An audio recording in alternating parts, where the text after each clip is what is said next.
पद्धतीने आपण निकाल लावून घेऊ शकतो.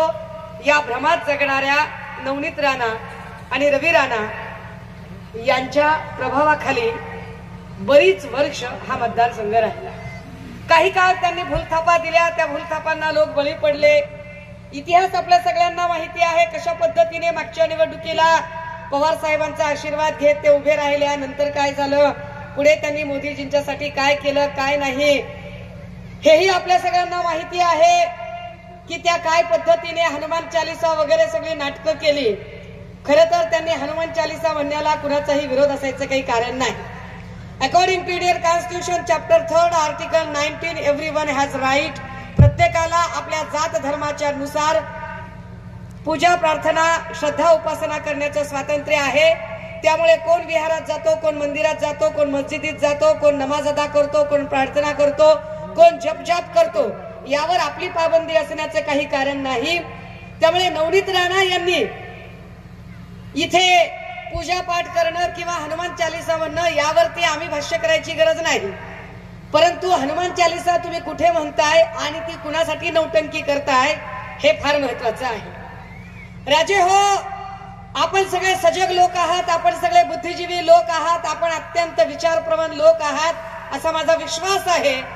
कारण आपल्या सगळ्यांना बाबासाहेबांनी जो वसा वारसा दिला तो विचारांचा, तो वाचनाचा, तो पुस्तकाचा, तो प्रचंड ज्ञान जास्तीत जास्त संपादित करण्याचा.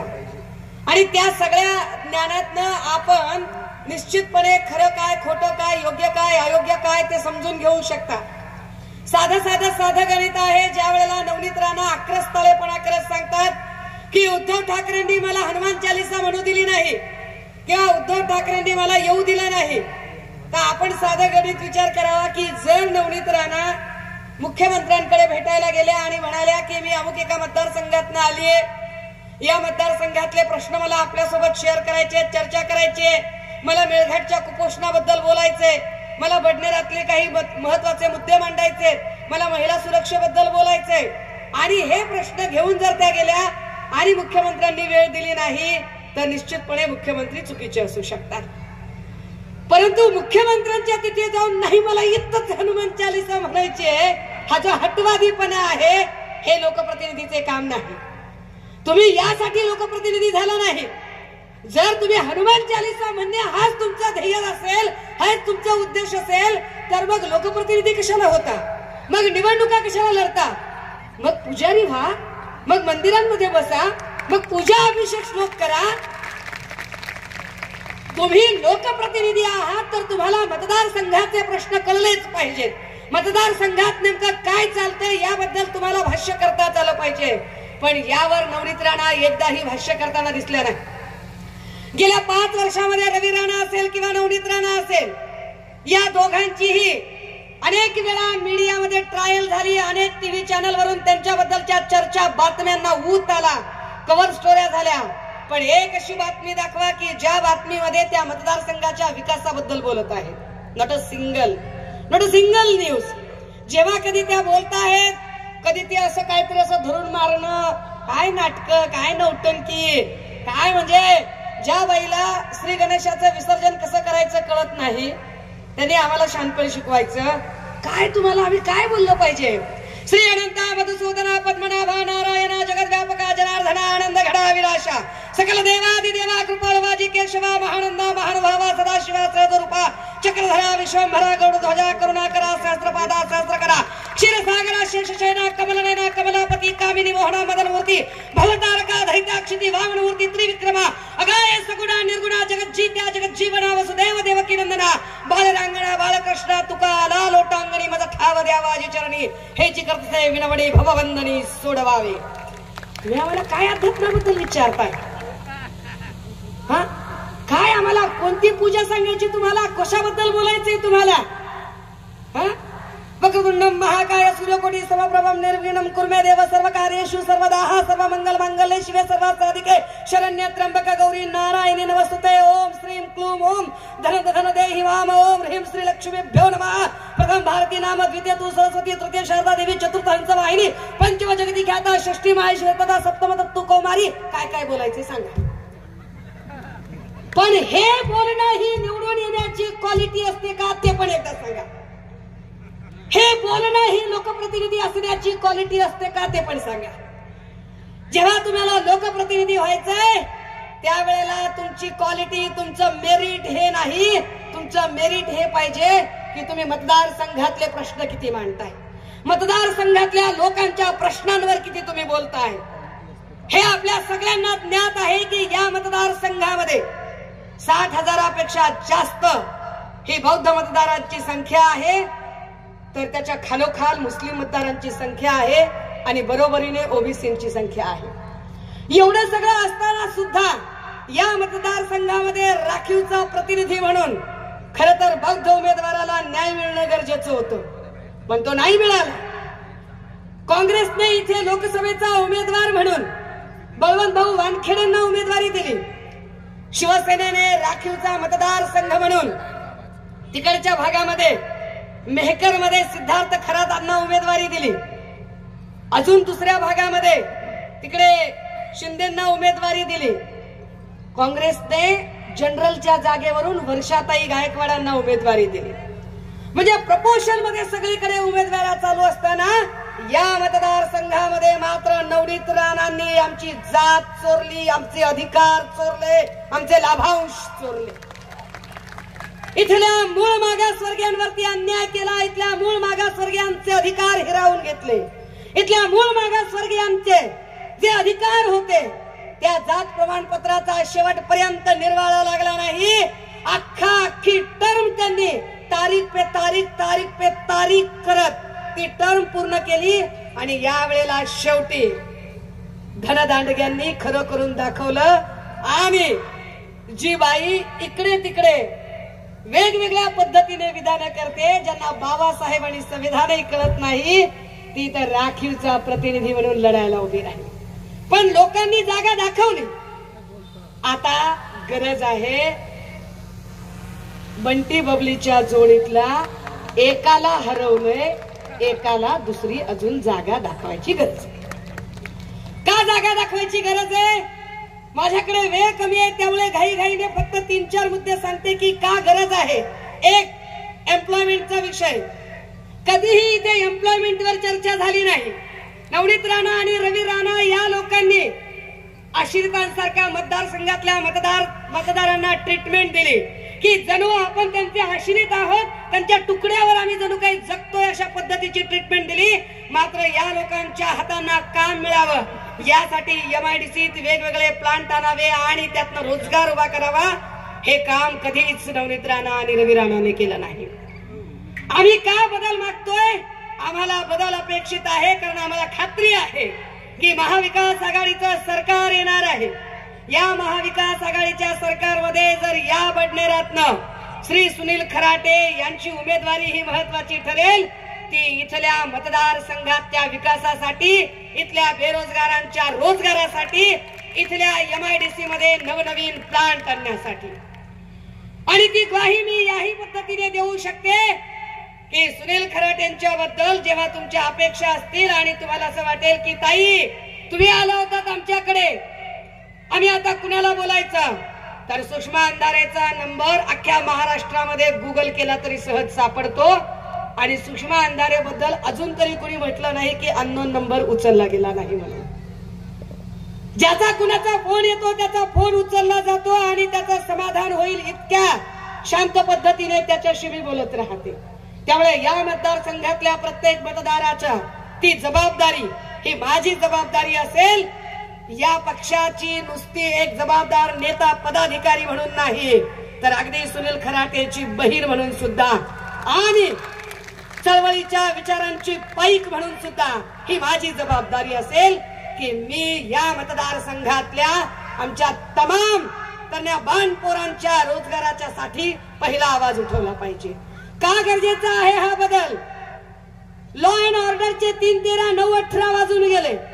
देवेंद्र फडणवीस नावाचा माणूस गृहमंत्री म्हणून सपशेल नापास झाला. कधी काळी लोक एकमेकांना निर्जन रस्त्यात कुठेतरी मारामारी करत असतील, खून दरोडे पडत असतील, पण गेल्या 2.5 वर्षातली परिस्थिती अशी आहे की फेसबुक लाईव्ह करून मारायला लागली माणसं, पोलीस स्टेशन मध्ये ठोकायला सुरू झाली माणसं. बाबा सिद्दकी सारख्या माणसाला वाय दर्जाची सुरक्षा असताना सुद्धा गजबजलेल्या परिसरामध्ये गोळ्या घातल्या गेल्या. या प्रकरणामध्ये नवनीत राणाने तिचं तोंड उघडलं का? जेव्हा कधी महिला अन्याय अत्याचाराची घटना घडली, नवनीत राणाने तोंड उघडलं का? भीमा कोरेगावचं प्रकरण झालं, नवनीत राणाने तोंड उघडलं का? चकार शब्दानं ही बाई बोलत नाही, कारण यांना गोरगरिबांच्या प्रश्नाशी देणं घेणं नाही. त्यामुळे आपल्या प्रश्नांशी ज्याला देणं घेणं आहे, आपले प्रश्न ज्याला कळतात, असा उमेदवार, असा प्रतिनिधी आपल्याला निवडून द्यायचा आहे. म्हणून ही निवडणूक जास्त गरजेची आहे. महागाईचे दर गगनाला भिडलेत आणि त्याच वेळेला इथे भ्रष्टाचाराने पोखरून काढलं. जी भाजपा एकेकाळी सांगत होती आम्ही याच्यावर आरोप करतोय, आम्ही त्याच्यावर आरोप करतोय, त्याच सगळ्या लोकांना घेऊन भाजपा पुन्हा आऊ माऊ चाऊ सगळे मिळून खाऊ असा कार्यक्रम राबवत आहे. या सगळ्या भ्रष्टाचारांना भाजपानेच आश्रय दिलेला आहे.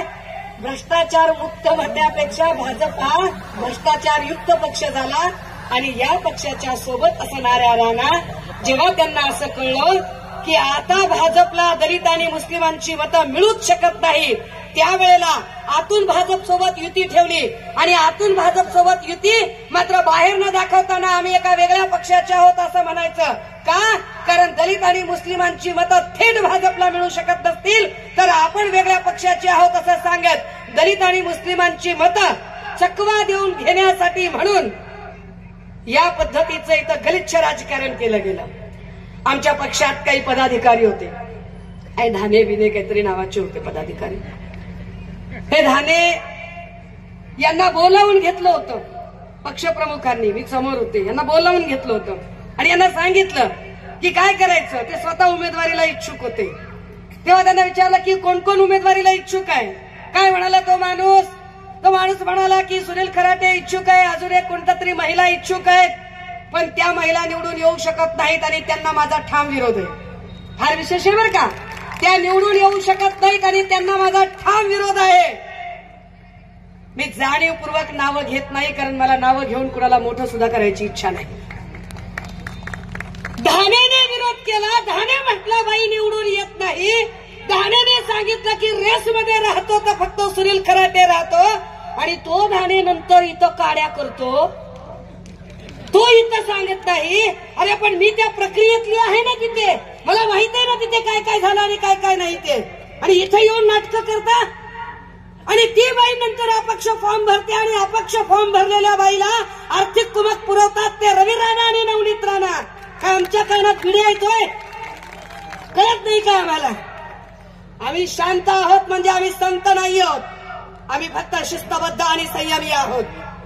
पण राजे हो, हे नीट समजून घ्या. जाणीवपूर्वक मतांचं विभाजन करून पुन्हा एकदा रवी राणाला निवडून आणण्यासाठी भाजपाकडून हा सगळा पट रचला जातोय.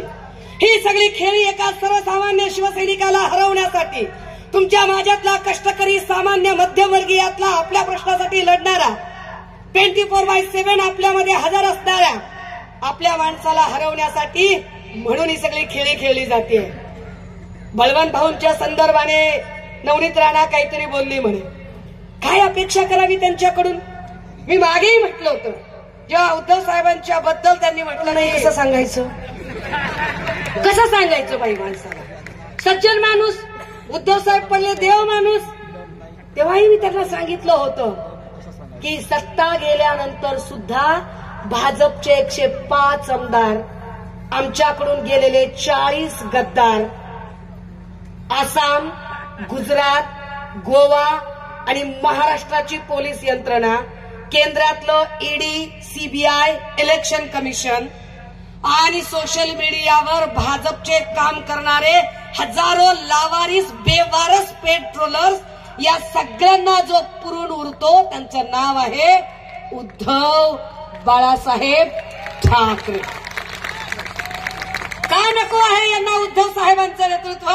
कारण उद्धव साहेबांनी ठामपणे सांगितलं की शेडी जाणव्याचं हिंदुत्व माझं हिंदुत्व नाही, माझं हिंदुत्व सगळ्यांना सोबत घेऊन जाणार असेल. त्यांनी ठामपणे सांगितलं की तुमच्यासारखी जातीवादी भाषा करून घरं लोकांची, गोरगरिबांची घरं पेटवणारा विचार माझा असू शकत नाही, त्यापेक्षा गोरगरिबांच्या चुली पेटवणारा विचार हा माझा विचार आहे. त्यांनी स्पष्टपणे सांगितलं की डोळ्याला पाणी लावून नम नम म्हणणारं माझे हिंदुत्व नाही, तर गोरगरिबांच्या डोळ्यातलं पाणी पुसणारे हिंदुत्व म्हणजे माझे हिंदुत्व आहे. आणि त्यामुळे इथला मराठा साळी माळी कोळी तेली तांबोळी आतार बागवान सुतार लोहार कुंभार गारोडी बेरड बेस्तर बेलदार रामोशी आराधी भराडी गोंधळी सिक्कलगार पारधी कैकाडी घिसाडी जोशी माकडवाले पोपटवाले अस्वलवाले चित्रकथी 18 पगड जातीचे लोक म्हणाले की हा आमचा नेता असू शकतो.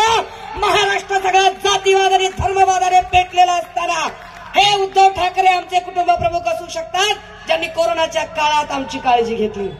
पण त्या उद्धव ठाकरेंच्या आजारपणाचा गैरफायदा घेऊन तुम्ही काय धर्मवीर तुम्ही पिक्चर काढता. आम्ही सत्ता आल्यावर तुम्हाला पिक्चर दाखवतो की उद्धव साहेब मरणाच्या दारेत असताना काय पद्धतीचं गलिच्छ राजकारण करून हा राजपाट हिरावून घेतला. अलीबाबा 40 चोर एक कहाणी असेल, आम्ही तुम्हाला पिक्चर दाखवू देवेंद्र बाबा और 40 गद्दार कैसे होते हैं, आम्ही तुम्हाला दाखवू. काही निवडणूक महत्वाची आहे राजे हो. काल परवा देवेंद्र फडणवीसांनी एक वाह्यात विधान केलं. जे देवेंद्र फडणवीस स्वतःच्या बायकोला सुरक्षा देऊ शकत नाही, ते महाराष्ट्राच्या लेकीबाळींना काय सुरक्षा देतील. सभागृहाच्या पटलावर स्वतः देवेंद्र फडणवीस म्हणतात की माझ्या बायकोवर स्पाईंग झालं, माझ्या बायकोवरती कोणीतरी व्हिडिओने रेकॉर्डिंग केलं, मला लक्षात आलं नाही. अहो, तुमच्या बायकोला जर तुम्ही सुरक्षा देऊ शकत नाही तर आम्हाला काय सुरक्षा देणार. ज्या देवेंद्र फडणवीसांना अजिबात जो माणूस काम करू शकत नाही, तो देवेंद्र फडणवीस काय सांगतायत की राहुल गांधी यांच्या हातात एक लाल पुस्तक होतं आणि ते अर्बन नक्षलवादाला खतपाणी घालताय. लाल पुस्तक होतं. लाल पुस्तक म्हणजे मामूली पुस्तक वाटलं का तुम्हाला. लाल रंगांचं राजकारण करता तुम्ही. अरे लाल रक्ताचा रंग असतो. उगवतीच्या सूर्याचा पहिला रंग आरक्त लालच असतो. तुम्ही ज्या लक्ष्मीला आणि गणपतीला फुलं वाहताना जास्वंदीची ती लालच असतात. अध्यात्माची गाणी गाताना कसा गणपतीचा गोंडा बघा, चौरंगी लाल बावटा ग, चौरंगी लाल बावटा ग. या गाण्यातला लाल बावटा तुम्हाला नक्सली वाटेल का देवेंद्रजी, मला सांगा एकदा. काय म्हणताय देवेंद्र फडणवीस की लाल पुस्तक हातात घेतलं ते सगळे अर्बन नक्सली आहेत. राजे हो, हे लाल पुस्तक माझ्या हातात आहे. हे ते लाल पुस्तक आहे. काय आहे हे लाल पुस्तक. या देशामध्ये राहावे कसे, घर कसे घ्यावे, या देशामध्ये शिक्षण कसे घ्यावे, ऍडमिशन कसे घ्यावे, नोकरी कशी मागावी, प्रमोशन कसं करावं, जातीचं प्रमाणपत्र कसं काढावं, न्याय कसा मागावा, अपघाताचा विमा कसा भरावा, वाहन कसं चालवावं, ट्रॅफिकच्या सिग्नलचे नियम काय असावे, शेतीचा सातबारा कसा मोजावा, जगावं कसं, मरावं कसं, पुरावं कसं, या प्रत्येक गोष्टीचा कायदा म्हणजे हे भारताचं संविधान आहे. देवेंद्र फडणवीस म्हणाले अहो नुसता बाहेर लाल कवर होतं, मध्ये कोरी पानं होती. काय खोटा बोलता देवेंद्र फडणवीसजी. अरे कॅमेरावाले झूम कर. हे बाबासाहेबांनी लिहिलं संविधान आहे. देवेंद्रजी, तुम्ही जे बोललात की लाल पुस्तक हातात घेणारा अर्बन नक्सली, हे नुसतं पुस्तक नाहीये. हे बाबासाहेबांनी लिहिलेलं भारतीय संविधान आहे. जे संविधान लिहिण्यासाठी बाबासाहेबांनी प्रसंगी आणि मारमाईने पोटची लेकरं मातीआड करताना सुद्धा उफ केलेलं नव्हतं, ते हे पुस्तक आहे. या पुस्तकाचा नुसता तुम्ही भारतीय संविधानाचा अपमान केला नाही, तर यासोबतच तुम्ही विश्वरत्न डॉक्टर बाबासाहेब आंबेडकरांचा अपमान केला. देवेंद्र फडणवीस जर असं म्हणत असतील की हे पुस्तक हातात घेणारा अर्बन नक्सली आहे, तर होय सुषमा आणणारे अर्बन नक्सली आहे. काय करायचंय ते. राजे हो, या देशात जाणीवपूर्वक संविधानाला अशा पद्धतीने हादरे देण्याचं काम जर भाजपा करत असेल, तर भाजपालाच आता खेचून खाली आणायची जबाबदारी आपल्यावर आहे आणि ती जबाबदारी 20 तारखेला आपल्याला पार पाडायची. का गरजेची आहे ही निवडणूक. का वाटतं आम्हाला या निवडणुकीसाठी आपण काम केलं पाहिजे. कारण महाविकास आघाडीमध्ये सन्मान्य पक्षप्रमुख उद्धव साहेबांनी सांगितलं की जुन्या पेन्शन योजनेसाठी जी माझी सगळे भाऊ झगडत आहेत, सत्ता आल्यानंतर शिवसेना उद्धव बाळासाहेब ठाकरे पक्षाचं पहिलं ध्येय असेल की जुना पेन्शन योजनेचा प्रश्न मार्गी लावणं आणि जुनी पेन्शन योजना पुन्हा पूर्ववत करणं. आमचं दुसरं महत्वाचं ध्येय असेल की शिक्षण हे वाघिणीचं दूध आहे, जो पिईल तो गुरगुरल्याशिवाय राहणार नाही. त्यामुळे फक्त मुलीच नाही तर मुलींइतकंच मुलांचं शिक्षण सुद्धा मोफत करणं ही जबाबदारी असेल. आणि म्हणून जेव्हा भाजपा म्हणते की 1 नेशन 1 इलेक्शन, तेव्हा शिवसेना सांगत आहे, उद्धव बाळासाहेब ठाकरेंचा पक्ष सांगत आहे 1 नेशन 1 इलेक्शन नाही, 1 नेशन 1 एज्युकेशन. इथल्या टाटा बिर्ला अंबानी अदानीच्या पोरांना ज्या क्वालिटीचं शिक्षण त्याच क्वालिटीचं शिक्षण गोरगरिबांच्या लेकरांना मिळालं पाहिजे, यासाठी विशेष प्रयत्न करूया. म्हणून राजे हो, या सगळ्यांच्या मध्ये उमेद नावाची संघटना जी कर्मचाऱ्यांचे काम करते, सगळ्यांच्या लक्षात येतं उमेदच्या संघटनेच्या या येऊ शकत नाही. तेव्हा कुठं पाना, कुठं राणा, कुठं गाणं, अजून काय काय येत, हे असे सगळे उभे केले जातात. आणि त्यांना निवडून आणण्यासाठी मग उगाच अमुक्यानं बंड केलं, तमक्यानं बंड केलं म्हणत पुन्हा अपक्ष उभे केले जातात. पण याने फरक पडत नाही. शिवसेनेने कायम सगळ्यांना सारखा न्याय दिला होता. याही मतदारसंघातनं ज्या उमेदवाराने इथून बंडखोरी करत फॉर्म भरायचं ठरवलं त्याला आम्ही बंडखोरी म्हणत नाही, त्याला आम्ही गद्दारी म्हणतो. कारण पक्षाने तुम्हाला 2 ते 3 वेळेला संधी दिली होती. पक्षाने तुम्हाला संधी दिली, तुमच्या यजमानांना संधी दिली. किती वेळा संधी द्यायची? काय सर्वसामान्य कुटुंबातला एखादा कार्यकर्त्याला संधीच मिळू नये? सर्वसामान्य कुटुंबातल्या कार्यकर्त्याने उभंच राहू नये? शिवसेनेची कायम ही भूमिका राहिली. अनेक लोक म्हणाले, जागा वाटपामध्ये पत्रकार म्हणाले, अहो बघा म्हणे बाकी सगळ्या पक्षांचे उमेदवार किती ताकदवर आहेत, किती श्रीमंत आहेत, कारखानदार आहेत, उद्योगपती आहेत. असं कसं केलं म्हणले? उद्धव साहेबांनी जे उमेदवार उभे केलेत ते अगदी साधे आहेत. होय, हाच आमच्या पक्षाचा फंडा आहे. शिवसेना उद्धव बाळासाहेब ठाकरे पक्षाची हीच खासियत आहे की सामान्यातल्या सामान्य माणसाची, सामान्यातल्या सामान्य शिवसैनिकाची वर्षा आणि सह्याद्रीवर वावरण्याची क्षमता निर्माण करणं हेच शिवसेनेचं ध्येय आहे. आमच्यासाठी जो खूप मोठा आहे, खूप श्रीमंत आहे, त्याला श्रीमंत करण्यापेक्षा जो सामान्य कुटुंबातला आहे त्याला उभं करणं आणि त्याला नेता म्हणून बहाल करणं हे आमची जास्त मोठी जबाबदारी आहे आणि त्यासाठी आम्ही काम करतो. राजे हो, इथल्या तमाम ओबीसी भावंडांचा असेल, मुस्लिमांचा असेल, आता त्यांनी एक नवं काढलं. त्यांना माहिती आहे कटेंगे वटेंगे चालत नाही, काय फरक पडत नाही कटेंगे वटेंगे. निवडणुकीत सूरच सापडत नाहीये त्यांना. आधी लाडकी बहीण म्हणले, पण लक्षात आलं की लाडकी बहीण काही रुजतच नाहीये. 15 जिल्हे फिरले हो, बायकांना म्हटलं काय कसं आहे, कित्येक ठिकाणी बायका सांगतात त्याच्या काही 1500 टिकल्यावर बसलो होय आम्ही. लेकी बाळींना सुरक्षितता देत नाही. आमच्या 3-3 वर्षाच्या लेकरांवरती जर अन्याय अत्याचार होत असतील, काय जाळायचे काय त्याचे पैसे? डायरेक्ट बायका म्हणतात. लक्षात आलं की हे काही बहिणी नसलं काही चालत नाही. मग त्यांनी कटेंगे बटेंगे सुरू केलं. अरे काय काय कटेंगे रे, काय काय बटेंगे रे? ना कटेंगे, ना बटेंगे, ना हटेंगे, हम डटेंगे, हम लढेंगे, हम जीतेंगे, ताकदीने सांगितलं. मग आता नवं आणलं त्यांनी, अजून नवं. नुसते चक्रम सारखे करायला लागलेले. आता एक व्हिडिओ, मला एवढ्या लांबून तो व्हिडिओ कदाचित तुम्हाला दाखवता येणार नाही, मी व्हिडिओ इथे पाठवते. एका दलित युवकाला तो फक्त फोटोत का आला म्हणून भाजपाचे रावसाहेब दानवे त्याला सगळ्यांच्या समोर लात घालतायत, डायरेक्ट लात घालतायत. सुनील भैया मी व्हिडिओ देते. मी आता बळवंत भाऊंना व्हिडिओ दाखवला, मी आता गवई साहेबांना सुद्धा व्हिडिओ दाखवला. काय केवढी मस्ती आहे. तुम्ही जर अशा पद्धतीने लोकांना लाथा घालत असाल तर कसं दाखवू शकतो आपण? दाखवा, लगेच दाखवा, चला दाखवा दाखवा, व्हिडिओ दाखवा. म्हणजे यांच्या डोक्यात किती माज. तर ती मस्ती या निमित्ताने दिसू शकते की काय पद्धतीचं गलिच्छ राजकारण ही माणसं करताहेत आणि काय पद्धतीचं. भैया मी तुमच्या मोबाईलवर पाठवला बघा.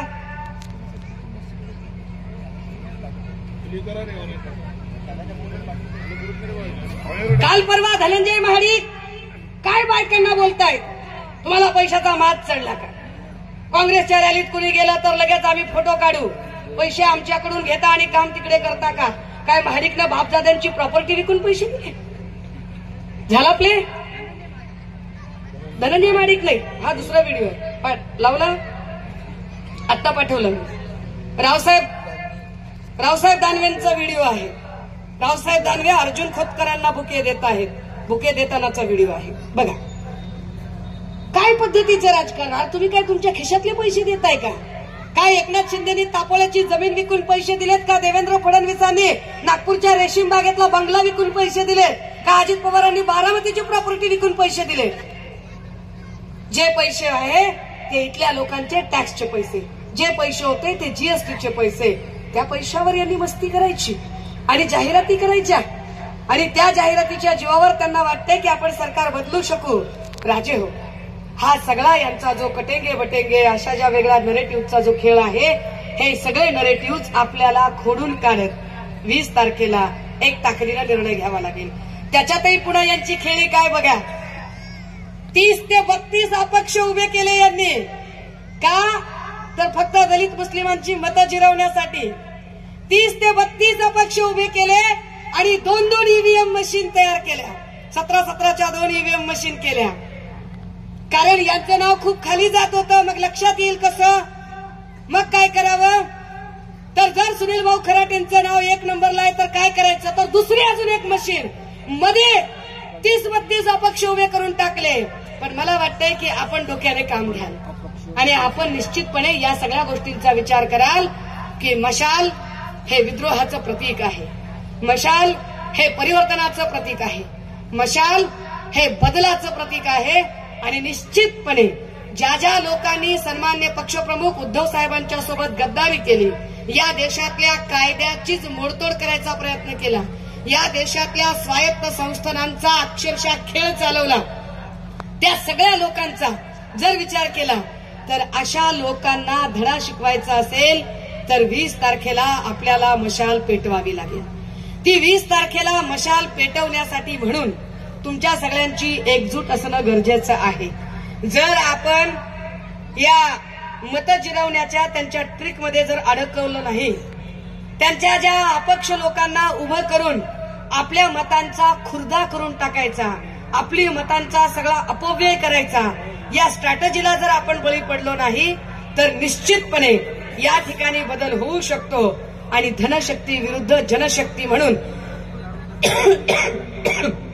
इथं निश्चितपणे एक नवा बदल होऊ शकतो. तुमच्यापैकी किती लोकांना अगदी सुरुवातीला 2 वर्ष आधी वाटत असेल बरं की नवनीत राणाला हरवता येऊ शकतं? पण महाप्रबोधन यात्रेला आल्यावर मी ठामपणे सांगितलं होतं की होय, आम्ही नवनीत राणाला हरवू शकतो. आपण हरवू शकतो कारण आपल्याकडे मतांची ताकद आहे.